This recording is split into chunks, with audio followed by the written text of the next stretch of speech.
ہمارا سلام ہو دختر پیمبر خیر النساء فخر مریم حضرت فاطمہ زہرا سلام اللہ علیہا پر، سلام ہو صدیق کبریٰ پر، سلام اس بی بی پر جو تنہا لشکر علی ہے، حضرت فاطمہ زہرا سلام اللہ علیہا کے خطبہ فدق کے آخری جملات۔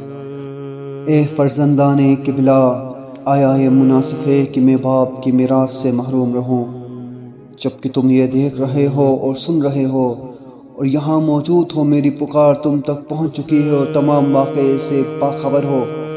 تمہاری تعداد زیادہ ہے اور تم طاقتور اور اسلحہ بدست ہو۔ میری استغاثے کی آواز تم تک پہنچتی ہے لیکن تم اس پر لبیک نہیں کہتے۔ میری فریاد کو سنتے ہو لیکن میری فریاد رسی نہیں کرتے۔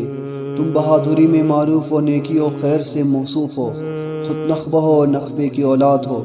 تم ہم اہل بیت علیہ السلام کے لیے منتخب ہوئے ہو۔ عربوں کے ساتھ تم نے جنگیں کی، سختیوں کو برداشت کیا، قبائل سے لڑے ہو، بہادر سے پنجہ آزمائی کی ہے۔ جب ہم اٹھ کھڑے ہوتے تھے تو تم بھی اٹھ کھڑے ہوتے تھے، ہم حکم دیتے تھے تم اطاعت کرتے تھے۔ اسلام نے رونق پائی اور غنائم زیادہ ہوئے اور مشرکین تسلیم ہو گئے اور ان کا جھوٹا وقار اور جوش ختم ہو گیا اور دین کا نظام مستحکم ہو گیا۔ اس کے بعد صدیق کبریٰ انصار کو مخاطب کر کے فرماتی ہے، اے انصار، حیرت زدہ ہو کر کہاں جا رہے ہو؟ حقائق کے معلوم ہو جانے کے بعد انہیں کیوں چھپاتے ہو؟ کیوں ایمان لے آنے کے بعد مشرک ہوئے ہو؟ برا حال ہو ان لوگوں کا جنہوں نے اپنے ایمان اور عہد و پیمان کو توڑ ڈالا ہو اور ارادہ کیا ہو کہ رسول خدا کو شہر بدر کریں اور ان سے جنگ کا آغاز کریں۔ کیا منافقین سے ڈرتے ہو؟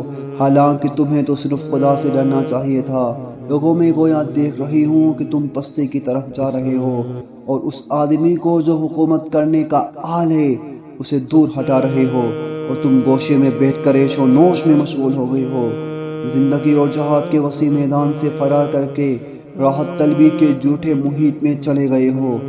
جو کچھ تمہارے اندر تھا اسے تم نے ظاہر کر دیا ہے اور جو کچھ پی چکے تھے اسے اگل دیا ہے۔ لیکن آگاہ رہو، اگر تم اور تمام روئے زمین کے لوگ کافر ہو جائیں تو خدا تمہارا محتاج نہیں ہے۔ اے لوگو، جو کچھ مجھے کہنا چاہیے تھا میں نے کہہ دیا ہے، حالانکہ میں جانتی ہوں کہ تم میری مدد نہیں کرو گے۔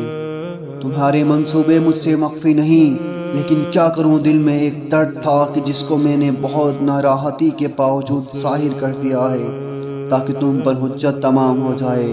اب فدق اور خلافت کو مضبوطی سے پکڑے رکھو، لیکن تمہیں یہ معلوم ہونا چاہیے کہ اس میں مشکلات اور دشواریاں موجود ہیں اور اس کا ننگ و عار ہمیشہ کے لیے تمہارے دامن پر باقی رہ جائے گا۔